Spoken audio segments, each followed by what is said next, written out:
Professor Anton and To Be Serious both left comments in my video. Thanks, you guys, for watching my video. Professor Anton says, thanks for the response. Please see the book, The Phenomena of Life by Hans Jonas. Lots on vision worth considering. I'll bet that's a good book. I looked it up at Amazon. Yes, I think I might read that. And then To Be Serious says that Professor Anton, you dropped a name, shame. Smile. The thing is, To Be, yeah, I like this video. I think there were lots of interesting subjects. My view on when I will commit a name of a philosopher to memory might be worth talking about, but I talked about a lot of things, and I think being told a book is no replacement for example, Anton saying a few words about his idea that science is not just dominated by vision, but is fundamentally a visual space thing.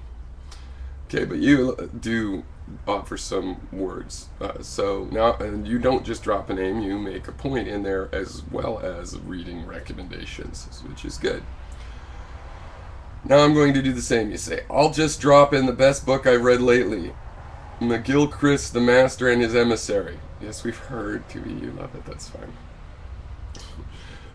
Pirro, Bertrand Russell failed to make logic into a science for a reason. I would love to hear what you mean by that, all capitals reason.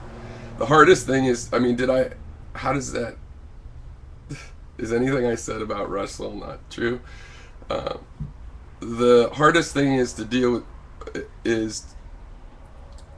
with are the limits pointed out by Wittgenstein. Oops, another name.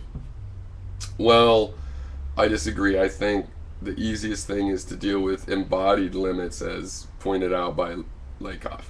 Yes, other sense modalities are used in the sciences, but the dominant default modality is visual. Did my video say otherwise? I spent a lot of time.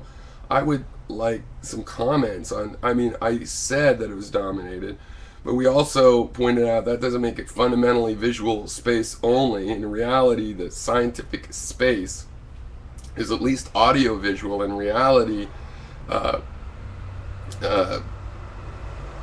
has it that we're probably assuming all of the spaces correlate, all of the sense spaces correlate to some material space. So if you touch something, you expect to be able to see something and so on. If there's no light, you need light, there's potentiality to it, but you expect something to be able to generate, other than for incidental reasons, any of the kinds of senses, pretty much. And I also pointed out that the visual space we're talking about is this mental one, this reconstructed dream visual space, because we don't live in a world with a little color circle dot and a big black and white and blue shade circle around it, and that's what the eyes get. Okay, so comments on that would be interesting. Now you say you don't agree with your take on math or synesthesia. I don't think in this video I said much on math to disagree with, but then again, my views on math and where math comes from and so on, so maybe, that's probably the context.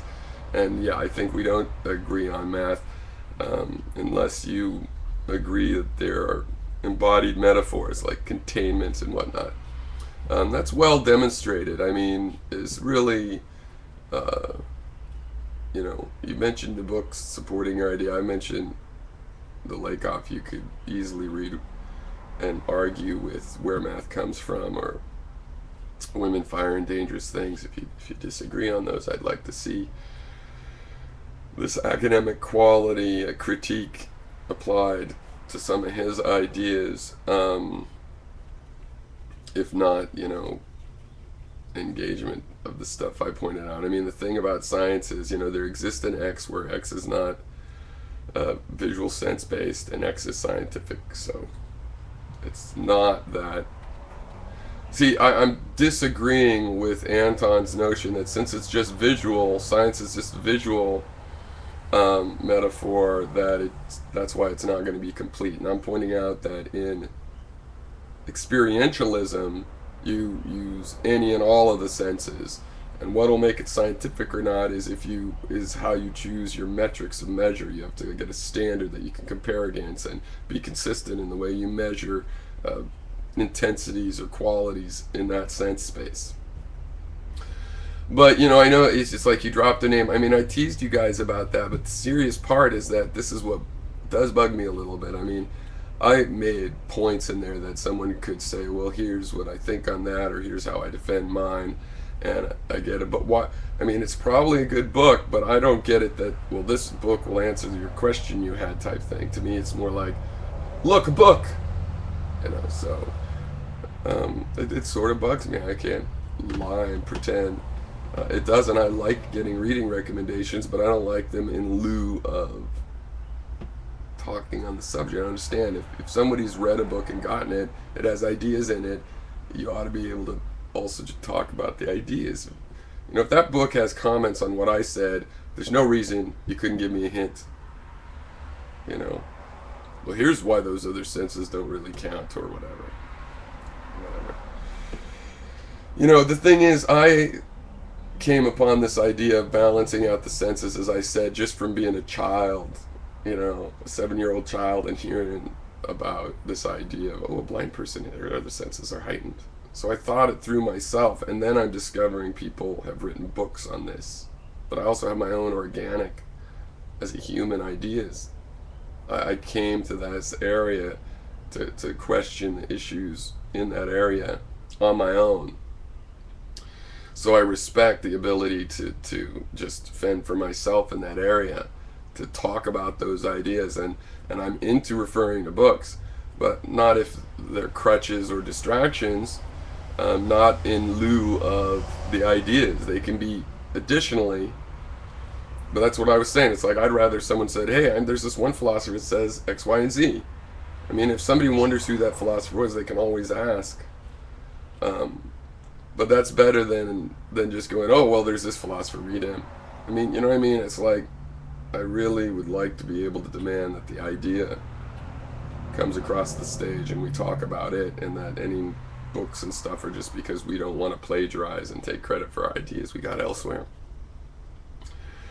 But if it's books, then, let's have a reading of where mathematics comes from, and you can just disprove and do your cross citations against Lakoff. I would find that interesting. I know his ideas are controversial. It's not like that there's contrary points of view, credible contrary points of view. It's just that I think his science is pretty convincing. The science he quotes of the people in neurology and linguistics and psychology studying these things. All right. Cheers.